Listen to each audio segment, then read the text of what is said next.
सहारा India परिवार की मुश्किलें कम होने का नाम ही नहीं ले रहा। लगातार मीडिया में सहारा से जुड़ी खबरें सुर्खियां बनती जा रही है। सहारा निवेशकों का पैसा कब मिलेगा, इस तरह की खबरें सबसे ज़्यादा चलती है।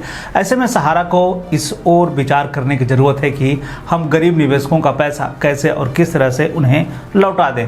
ऐसे में सहारा से जुड़ी एक खबर सामने आई है जिसमें यह बताया जा रहा है कि सहारा इंडिया और उनकी सहायक कंपनियों की ज़मीनों की खरीद बिक्री पर रोक लगा दिया गया है। बता दें कि सहारा की 5 ऐसी संपत्तियां हैं जिस पर पूरी तरह से खरीद बिक्री पर रोक लगाई गई है। हरिद्वार के जिलाधिकारी ने सहारा के 555 बीघे जमीन की बिक्री पर रोक लगा दी है। बता दें कि इस जमीन पर मार्केट वैल्यू 2.77 अरब रुपये आंकी जा रही है।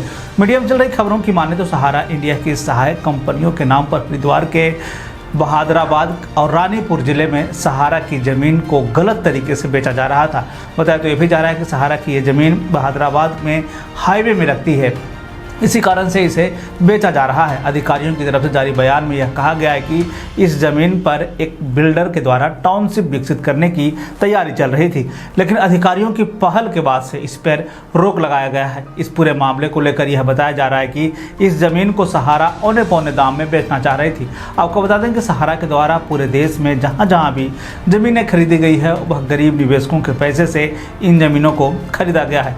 अब जब निवेशकों की मेजोरिटी पूरी हो गई तो सहारा उनका पैसा लौटा नहीं रही है, उलट में उस पैसे से खरीदी गई ज़मीनों को बेचकर उस पैसे को खुद रखना चाह रही है। सहारा इंडिया के इसी तरह के रवैये को देखते हुए अब निवेशक कोर्ट का दरवाज़ा खटखटाने लगे हैं। पिछले दिनों तो पटना हाई कोर्ट ने सुब्रत राय सहारा को कोर्ट में आने का आदेश दे दिया। हालांकि सुप्रीम कोर्ट के ऑर्डर यानी कि स्टे ऑर्डर के बाद से उन पे जो है रोक लगी। देश के लगभग शहरों में सहारा इंडिया के ऊपर मुकदमे चल रहे हैं। आए दिन सड़कों पर आंदोलन की खबरें सामने आती है। जब सहारा से पैसे की मांग की जाती है तो सहारा का तर्क सामने आता है कि हमारा पैसा सेबी के पास जमा है और जब हमें सेबी से पैसे का भुगतान होगा तो हम निवेशकों को पैसा लौटा देंगे। हालांकि अब इस पूरे प्रकरण में गरीब निवेशक पीस रहे हैं क्योंकि उनका पैसा सहारा के पास फंसा हुआ है।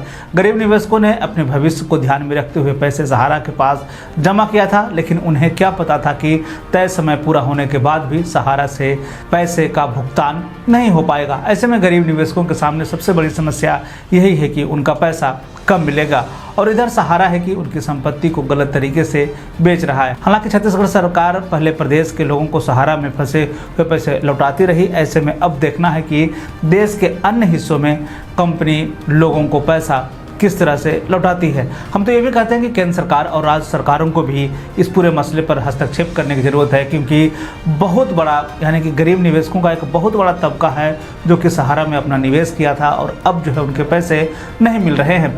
कहा तो ये भी जाता है कि इन्हीं गरीब निवेशकों के पैसे जो है सबसे ज़्यादा सहारा के पास है, और एक आंकड़ा जो है ये भी बताता है, मीडिया में कई जगह ये खबरें हैं जिसमें कहा गया है कि सहारा के पास भारत में सबसे ज़्यादा ज़मीन है, यानी कि ज़मीनों के मामले में सहारा श्री जो है वो सबसे ऊपर है। हालांकि इसका कोई आधिकारिक आंकड़ा जो है सामने नहीं आया है, लेकिन कहा यह जा रहा है कि निवेशकों का पैसा जो है अब मिलना चाहिए, क्योंकि उनके पैसे जो है बहुत लंबे समय से सहारा के पास फंसे हुए हैं। तो यह था सहारा से जुड़ी हुई खबर। बिहार और बिहार से जुड़ी हुई और भी ऐसी खबरों के लिए बने रहे हमारे चैनल के साथ। दे दीजिए इजाज़त।